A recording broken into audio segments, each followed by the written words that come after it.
La scène se passe fin mars à Paris, dans les rues du pavé du Marais. Sous une pluie battante, des centaines de femmes attendent patiemment l'ouverture d'une boutique éphémère. Elles portent presque toutes le hijab et sont venues découvrir la dernière collection de Nada Merachi, une influenceuse néerlandaise d'origine marocaine devenue l'icône proclamée de la mode pudique. Quelques jours plus tôt, une vidéo promotionnelle annonçant son arrivée à Paris a fait le tour des réseaux sociaux, 3,8 millions de vues. On y voit la Tour Eiffel symboliquement recouverte d'un voile islamique, accompagnée d'un slogan volontairement provocateur: le gouvernement français déteste voir Merachi arriver. Puis, ce commentaire lourd de sens, tu te souviens quand ils ont interdit le hijab? Alors pour beaucoup d'observateurs, derrière ces slogans accrocheurs, c'est un double discours qui émerge, celui d'une stratégie bien connue des services de renseignement français portés par les frères musulmans. Les frères musulmans utiliseraient ainsi la mode comme un puissant levier de banalisation des normes islamiques dans l'espace public.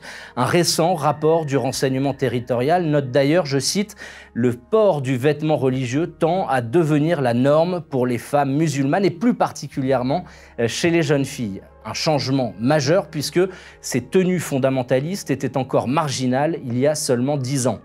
Alors comment une pratique longtemps minoritaire est-elle devenue une tendance populaire, voire incontournable? En réalité, tout passe par l'action d'influenceuses et d'entrepreneuses très actives sur les réseaux sociaux.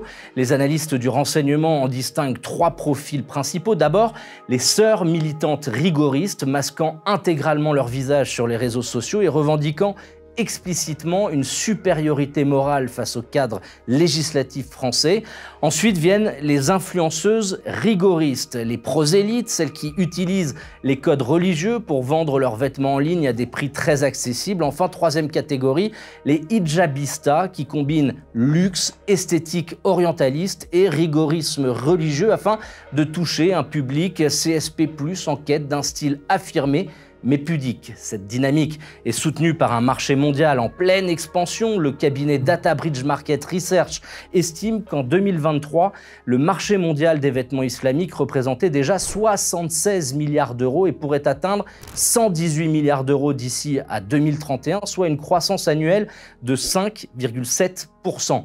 Ce phénomène se traduit également par un nouveau calendrier culturel. Depuis 2 ans, l'Aïd est devenu en France un véritable événement de mode à l'image de Noël ou du Nouvel An chinois.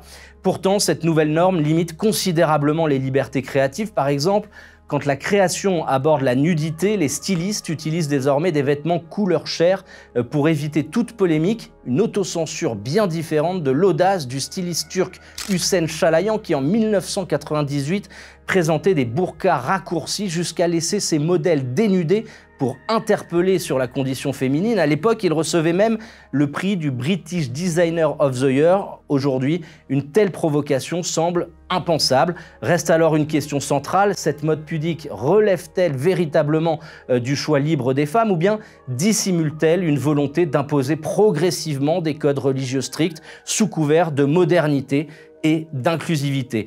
La mode, souvent vue comme superficielle, apparaît désormais comme un enjeu crucial de bataille culturelle et politique, et c'est dans cet espace que se jouent désormais les nouveaux rapports de force identitaires. Partagez votre avis en commentaire, n'oubliez pas de vous abonner et à très vite.